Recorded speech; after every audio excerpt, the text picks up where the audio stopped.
नमस्कार दोस्तों, मैं आप सभी का स्वागत करता हूं अपने यूट्यूब चैनल एग्ज़ाम कॉपी में। दोस्तों, आज हम बात करेंगे संविधान का निर्माण भाग 3। हम लोगों ने इसके पहले संविधान का निर्माण भाग 2 देखा है, भाग 1 देखा है, और जो भी इसमें जो बचा हुआ जो पॉइंट्स जो है, जो कि परीक्षा के लिहाज से काफ़ी महत्वपूर्ण हो जाता है, उसको हम आज देख लेंगे, कवर कर लेंगे। और कल जो हमारी क्लास होगी वो होगी प्रस्तावना, प्रियम्बल, जो कि पॉलिटी का एक काफ़ी इम्पोर्टेंट चैप्टर माना जाता है। ठीक है, तो आज हम बात करेंगे कुछ महत्वपूर्ण पॉइंट्स की। ठीक है, कुछ महत्वपूर्ण समितियों की जहाँ से प्रश्न बनता है। जैसे मान लीजिए कि संघ शक्ति समिति का अध्यक्ष कौन था, ये पूछ लिया जाता है। कभी कभी ये पूछ लिया जाता है कि तदर्थ राष्ट्रीय अध्यक्ष समिति का अध्यक्ष कौन था। तो ये सब वन लाइनर क्वेश्चन आते रहते हैं। ठीक है, तो जो भी बचे हुए जो पॉइंट्स थे आज हम उनको कवर कर लेंगे, ख़त्म कर लेंगे, और कल हम प्रियम्बल पढ़ेंगे। ठीक है, तो हम सबसे पहले आज देखेंगे क्या, तो प्रमुख समितियाँ। तो पहला हेडिंग आप लोग डाल लीजिए, प्रमुख समितियाँ। प्रमुख समितियाँ, ठीक है। तो इसमें पहला जो समिति है, याद रखिएगा,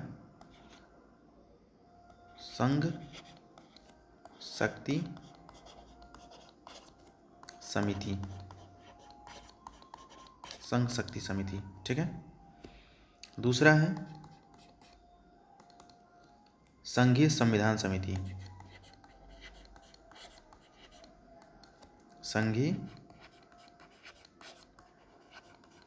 संविधान समिति। इन दोनों के जो अध्यक्ष थे वो थे जवाहरलाल नेहरू।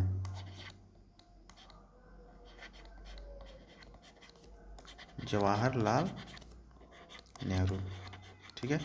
ये वन लाइनर क्वेश्चन पूछ लिया जाता है। ठीक है, जैसे मान लीजिए कि एक बार कांस्टेबल का पेपर में आया था ये क्वेश्चन। ठीक है, पूछा था कि संघीय संविधान समिति का अध्यक्ष कौन था, तो जवाहरलाल नेहरू ऑप्शन में था, वही राइट आंसर था। ठीक है, अच्छा आगे देखते हैं। आगे है प्रांतीय संविधान समिति। ठीक है, प्रांतीय संविधान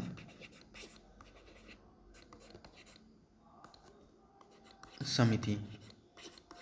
कौन थे इनके अध्यक्ष, तो ये थे सरदार वल्लभ भाई पटेल।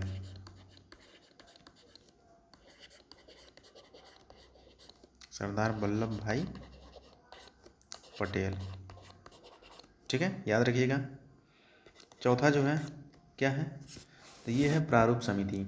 मोस्ट इम्पॉर्टेंट, स्टार बना लीजिए इस पर। प्रारूप समिति कौन थे, तो भारत रत्न डॉक्टर भीमराव अंबेडकर। भीमराव अंबेडकर,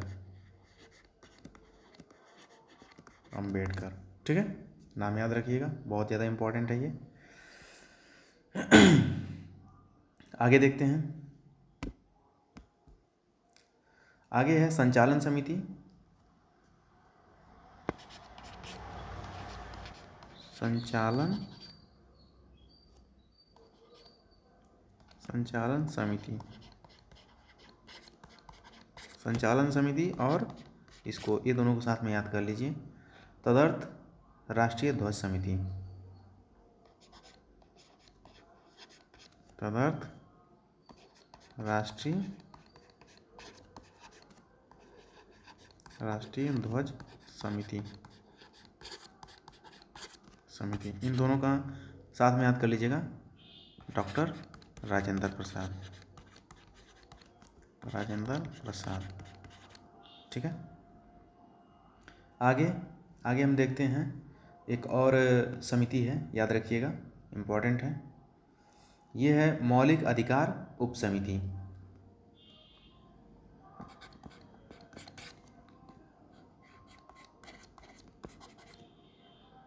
मौलिक अधिकार उप समिति। कौन थे ये, तो ये थे जेबी कृपलानी। जेबी कृपलानी, कृपलानी। ठीक है, तो इस प्रकार से हमने 7 समितियों को देखा है। ये काफ़ी इंपॉर्टेंट है, इनको ध्यान रखिएगा, थोड़ा सा इनको नोट भी कर लीजिए। ठीक है, और बार बार मतलब इसको पढ़ते रहिएगा तो आपको याद हो जाएगा, कोई दिक्कत नहीं होगा। ठीक है, अब आगे देखते हैं। देखिए 26 नवंबर 1949 को संविधान सभा द्वारा संविधान को पारित कर दिया गया था। ठीक है, डेट याद रखिएगा, इम्पॉर्टेंट है। 26 नवंबर 1949। ठीक है, क्या हुआ था? तो हमारा जो संविधान है, ठीक है, संविधान को अंगीकृत कर लिया गया था, अंगीकृत कर लिया गया था, कर लिया गया। ठीक है, मतलब ये है कि 26 नवंबर 1949 को जब संविधान बन करके पूरा तैयार हो गया था, ठीक है, तो हम लोगों ने कहा कि अब हम इस संविधान को हम लोग अंगीकृत कर लेते हैं, स्वीकार कर लेते हैं। ध्यान दीजिएगा, ये अंगीकृत करने की तारीख है, लागू करने की तारीख नहीं है। हम लागू ठीक 2 महीने के बाद करेंगे, यानी कि 26 जनवरी 1950 को। ठीक है, वो एक अलग डेट होता है, बच्चे इसमें कन्फ्यूज हो जाते हैं, लेकिन इसको ध्यान रखिएगा, अदरवाइज प्रॉब्लम हो जाएगा। अच्छा, फिर 1 मिनट इसको पॉइंट बना लीजिए। फिर क्या हुआ कि 24 जनवरी 1950 को, ठीक है, 24 जनवरी 1950 क्या हुआ? हम लोगों ने क्या किया? भारत का प्रथम राष्ट्रपति चुना, फर्स्ट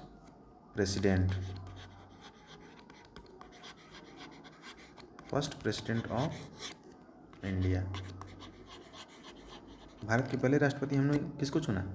तो ये थे डॉक्टर राजेंद्र प्रसाद। ये सारे पॉइंट्स काफ़ी इम्पोर्टेंट हैं, पूछे जाते हैं, इनको प्लीज़ ध्यान रखिएगा। ठीक है, फिर एक और पॉइंट है। अच्छा देखिए, यहाँ पर एक और पॉइंट आप बना लीजिए, ये थोड़ा छूट रहा था। 22 जुलाई 1947। ठीक है, पूछ लिया जाता है कभी कभी कि ये बताइए कि हम लोगों ने जो मतलब हमारा जो झंडा था, राष्ट्रीय ध्वज, ठीक है, हमने इसको कब स्वीकार किया था, कब अपनाया था? तो ये डेट बहुत इंपॉर्टेंट हो जाता है। 22 जुलाई 1947 को क्या है ये? राष्ट्रीय ध्वज,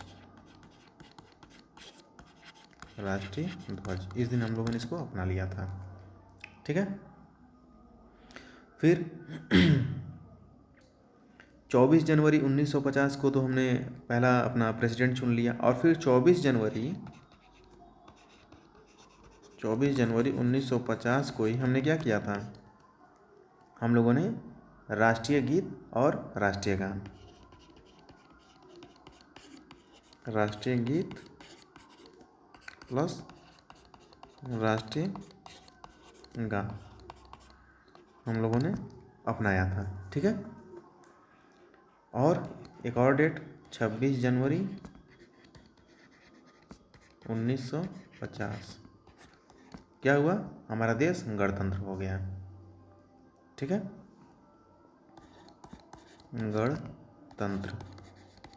गणतंत्र हो गया हमारा देश। ठीक है,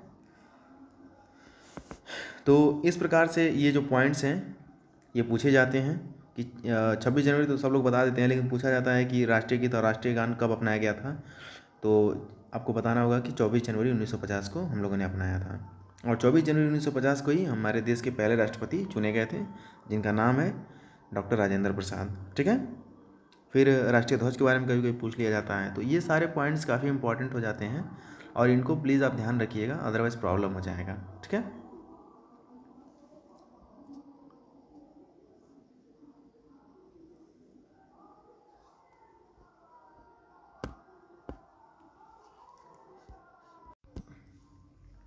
तो इस प्रकार से हमारे पॉइंट्स जो होते हैं वो कंप्लीट हो जाते हैं। ठीक है, लेकिन फिर भी हमें कुछ और चीज़ों पर ध्यान देना है, जैसे कि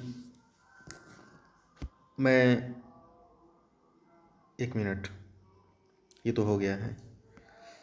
अब 26 जनवरी 1950 को तुम्हारा देश गणतंत्र हो चुका है, ठीक है। अच्छा, अब क्या हुआ कि कुछ ऐसे जैसे मान लीजिए कि 565 जो रियासतें थीं, रुकिए इसको अगले पेज पे बताता हूँ। जैसे मान लीजिए कि 565 रियासतें थीं कुल, ठीक है। तो हुआ यूँ कि जब देश आज़ाद जब हुआ था 15 अगस्त 1947 को, 15 अगस्त 1947 इस दिन जब देश आज़ाद हो गया था, तो 562, इसमें से 562 जो रियासतें थीं, देखिए पहली बात ये समझ लीजिए कि जब देश जब आज़ाद हुआ तो एक तरफ ये हमारा मान लीजिए इंडिया है, ठीक है, हमारा भारत है, ये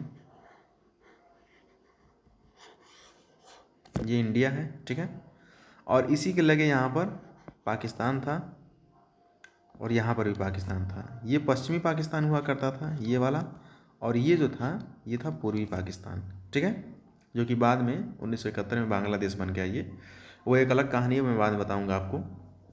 लेकिन फ़िलहाल मैं आपको ये बताने का प्रयास कर रहा हूँ कि 565 रियासतों में से, जैसे मान लीजिए कि यहाँ एक रियासत थी, यहाँ एक रियासत थी, यहाँ थी, यहाँ थी, पूरा सब रियासतें भरी थी एकदम, ठीक है। आप सोच सकते हैं कि कितनी छोटी छोटी रियासतें रही होंगी। ये सारी रियासतें हैं, ठीक है, ये सब यहाँ छोटी छोटी, ये सब। अच्छा, तो हुआ यूँ कि 565 रियासतें जब जो थीं, तो इनके सामने अंग्रेज़ों ने कहा कि ऐसा है कि आपके सामने 3 रास्ते हैं, ठीक है। पहला रास्ता है कि आप भारत के साथ जाओ, इंडिया, ठीक है। दूसरा रास्ता है कि आप पाकिस्तान के साथ जाओ, ठीक है, पाकिस्तान के साथ जाओ। और तीसरा रास्ता है कि आप स्वतंत्र रह सकते हो, स्वतंत्र, आप स्वतंत्र अपने आप को एक मतलब देश घोषित कर सकते हो, ठीक है। तो 3 रास्ते इनके पास थे। तो 565 रियासतों में से 562 जो रियासतें थीं, उन्होंने ये कहा कि नहीं सर, ऐसा है कि हमें भारत के साथ जाना है। यानी कि ये 562 जो रियासतें थीं, ये भारत के साथ, इंडिया के साथ चली गई, ठीक है। अच्छा, तो बाकी 3 ने क्या किया? तो बाकी 3 में एक था आपका जम्मू कश्मीर, जम्मू एंड कश्मीर, ठीक है, ये पहला। दूसरा जो था वो था आपका जूनागढ़, जूनागढ़, जहाँ के जो शासक थे वो थे महावत खान, ठीक है। अच्छा रुकिए, नहीं चलिए ठीक है, इसी पेज पर बताता हूँ। और तीसरे जो थे, तीसरा जो था वो था हैदराबाद, हैदराबाद, ठीक है, जहाँ पे निज़ाम हुआ करते थे। अच्छा, तो 1 मिनट, अब मान लीजिए यहाँ पर हैं आपके कौन, हरी सिंह, हरी सिंह जो राजा थे, ठीक है। अच्छा, जूनागढ़ में कौन थे? तो ये महावत खान थे, महावत खान, ठीक है। और हैदराबाद में कौन थे? तो निज़ाम हुआ करते थे, ठीक है, निज़ाम। अच्छा, अब प्रॉब्लम यहाँ पर ये हुआ कि ये जो तीनों रियासतें थीं, इन लोगों ने कहा कि हम न तो पाकिस्तान के साथ जाएंगे और ना ही हिंदुस्तान के साथ जाएंगे, हम अपने आप को स्वतंत्र हम घोषित करते हैं, हम अपना एक छोटा सा देश बना करके रहेंगे, हम खुश हैं, ठीक है, ये बात तीनों ने कहा था। अच्छा, लेकिन मैं आप लोगों को यहाँ पर ये बता देना चाहता हूँ कि ये 565 जो रियासतें थीं, ठीक है, तो अगर ये सब लोग अगर एक साथ हुए हैं तो सिर्फ एक इंसान की वजह से, जो जिनका नाम मतलब बहुत बड़ा नाम है, ठीक है, और अपने आप में एक ऐसा व्यक्तित्व थे कि इनके आगे कोई टिक नहीं पाता था, बस इतना आप समझ लीजिए। उनका नाम था सरदार वल्लभ भाई पटेल, जिनकी आज विश्व में सबसे बड़ी मूर्ति है, ठीक है, नर्मदा नदी के किनारे गुजरात में। तो सरदार वल्लभ भाई पटेल क्या करते हैं, देखिए देश को यूनाइट करने में सबसे बड़ा जो रोल रहा है ना, वो सरदार वल्लभ भाई पटेल का ही रहा है, ठीक है। तो इन्होंने क्या किया कि, अब रुकिए मैं अगले पेज पे बताता हूँ। मान लीजिए ये जम्मू कश्मीर है, जम्मू एंड कश्मीर, ठीक है, यहाँ पर है हरी सिंह, हरी सिंह, ठीक है, पहला। दूसरे आपके हो जाता है जूनागढ़, ठीक है, जहाँ पर है कौन, महावत खान, ठीक है। और तीसरा है हैदराबाद,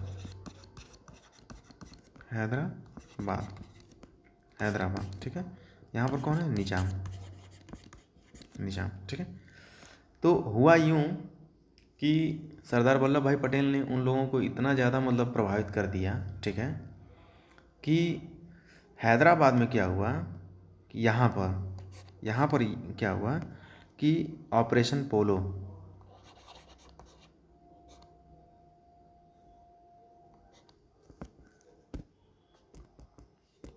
ऑपरेशन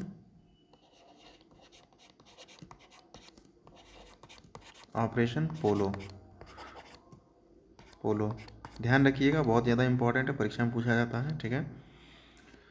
तो ऑपरेशन पोलो के द्वारा हैदराबाद को सरदार वल्लभ भाई पटेल ने एक्वायर कर लिया, ठीक है। फिर जूनागढ़ में क्या हुआ, तो यहाँ पर सीधे जनमत संग्रह करा लिया गया, जनमत संग्रह। जब जनमत संग्रह जब हुआ तो वहाँ के लोगों से पूछा गया कि आप लोग ये बताइए कि महावत खान तो कह रहे हैं कि हम तो अपना देश बनाना चाहते हैं, लेकिन आप लोग क्या चाहते हैं ये बताइए। तो वहाँ के लोगों ने एकदम खुले मन से कह दिया कि हम भारत के साथ रहना चाहते हैं, ठीक है। और जनमत संग्रह के द्वारा हमने जूनागढ़ को ले लिया, ठीक है। फिर आता है आपका जम्मू कश्मीर। तो जम्मू कश्मीर में राजा उस समय थे हरि सिंह। तो हरि सिंह से ये कहा गया कि आप क्या कहना चाहते हैं। तो हरि सिंह ने कहा था कि हम तो अपने स्वतंत्र रहना चाहते हैं। तो सरदार वल्लभ भाई पटेल ने कहा कि ठीक है, आप स्वतंत्र रहना चाहते हैं तो रहिए, कोई दिक्कत नहीं है, लेकिन अभी देश हमारा आज़ाद हुआ है और अगर आपके देश के ऊपर अगर कोई अटैक करता है तो फिर हम कुछ नहीं करेंगे इसमें। तो राजा हरि सिंह ने कहा कि ठीक है, कोई दिक्कत नहीं हमें। अच्छा, सरदार वल्लभ भाई पटेल वहाँ से लौट आते हैं, लेकिन जैसे ही जब देश आज़ाद जब हुआ तो पाकिस्तान ने क्या किया कि तुरंत अटैक कर दिया जम्मू कश्मीर पर। और अटैक करने के बाद जब कर दिया जम्मू कश्मीर पर पाकिस्तान ने, तो राजा हरि सिंह की हालत ख़राब हो गई और वो एकदम जा कर के लगे अपना बात कहने की, सर ऐसा है सरदार वल्लभ भाई पटेल कि आप मुझे कुछ भी, आप कहीं पर भी कहेंगे आप, तो मैं हस्ताक्षर करने को तैयार हूँ, बस आप मेरी रियासत को बचा लीजिए। तो उन्होंने कहा, तो सरदार वल्लभ भाई पटेल ने कहा कि ठीक है, कोई बात नहीं है, आप ऐसा करो कि रियासत को आप विलय कर दो। और पत्र पर हस्ताक्षर करा लिया गया उनसे, ठीक है। तो यहाँ पर क्या हुआ, पत्र पर हस्ताक्षर करा लिया गया राजा हरि सिंह का, और हम लोगों ने जम्मू कश्मीर को ले लिया था, ठीक है। तो ये एक छोटी सी कहानी थी तीनों की। तो कुल कितने हो गए, एक ये, दूसरा और तीसरा, कुल कितना था 565। उसमें से 562 शुरू में ही आ गया था और 3 ये आ गया, तो कितना हो गया 565 हो गया। बस ये इसकी कहानी थी, ये इसमें था। तो इस प्रकार से भारत को यूनाइट किया गया था, ठीक है। अब मैं जल्दी जो भी इम्पोर्टेंट जो पॉइंट्स हैं उनको जल्दी बता देता हूँ, ठीक है। संविधान सभा की पहली बैठक, फर्स्ट मीटिंग कब हुआ था, ये हुआ था 9 दिसंबर 1946, ठीक है। अस्थाई अध्यक्ष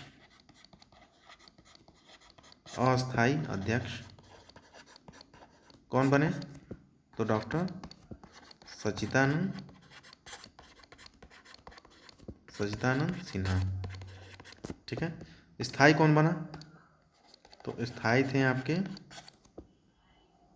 कौन थे, डॉक्टर राजेंद्र प्रसाद, ठीक है। उपाध्यक्ष कौन था, तो उपाध्यक्ष थे H.C.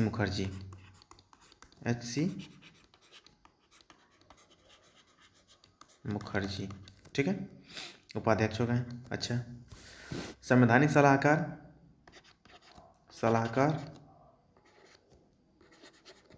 सलाहकार कौन थे? तो ये थे BN राव, BN राव। ठीक है, आगे देखते हैं। आगे हैं कुल कितने वाचन हुए थे? कुल वाचन, तो कुल वाचन की जो संख्या है वो है 3। ठीक है, ध्यान रखिएगा।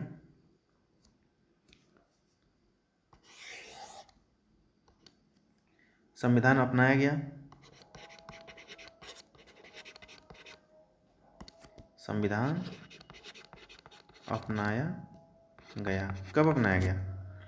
तारीख बहुत महत्वपूर्ण है, वो है 26 नवंबर 1949। ठीक है, और संविधान लागू, संविधान लागू कब हुआ? तो ये हुआ था 26 जनवरी 1950। ठीक है, देखिए जितने भी पॉइंट्स आपको बताए गए हैं इस पेज पर, ये सब के सब इम्पॉर्टेंट है, ध्यान रखिएगा, अदरवाइज़ प्रॉब्लम हो जाएगा।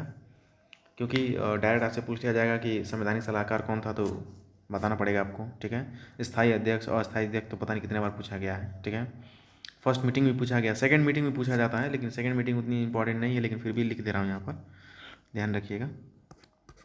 सेकंड मीटिंग जो था उसके 2 दिन बाद, दो कह रहे हैं 11 दिसंबर 1946। ठीक है, ध्यान रखिएगा। तो इस प्रकार से हमारा जो संविधान का निर्माण जो भाग जो 3 है वो कंप्लीट हो गया। इसके बाहर आपसे कोई पॉइंट नहीं पूछा जाएगा। मैंने 3 क्लास इसीलिए लिया है ताकि एकदम कोई भी चीज़ छूटे नहीं। ठीक है, हर एक चीज़ को एकदम डिटेल में देखा गया है, तो इसके बाहर कुछ नहीं जाएगा। और कल हम पढ़ेंगे, क्या पढ़ेंगे? कल हम पढ़ेंगे प्रस्तावना, जो कि अपना पॉलिटी का बहुत ही ज़्यादा मतलब इम्पॉर्टेंट सेक्शन माना जाता है। ठीक है, तो ठीक है दोस्तों, अगर आपने इस चैनल को सब्सक्राइब नहीं किया तो प्लीज़ सब्सक्राइब कर लीजिए, बेल आइकन को ऑन कर लीजिए, लाइक कीजिए, कमेंट कीजिए और शेयर कीजिए। मिलता हूँ फिर मैं आप लोगों को अगली वीडियो में, तब तक के लिए नमस्कार।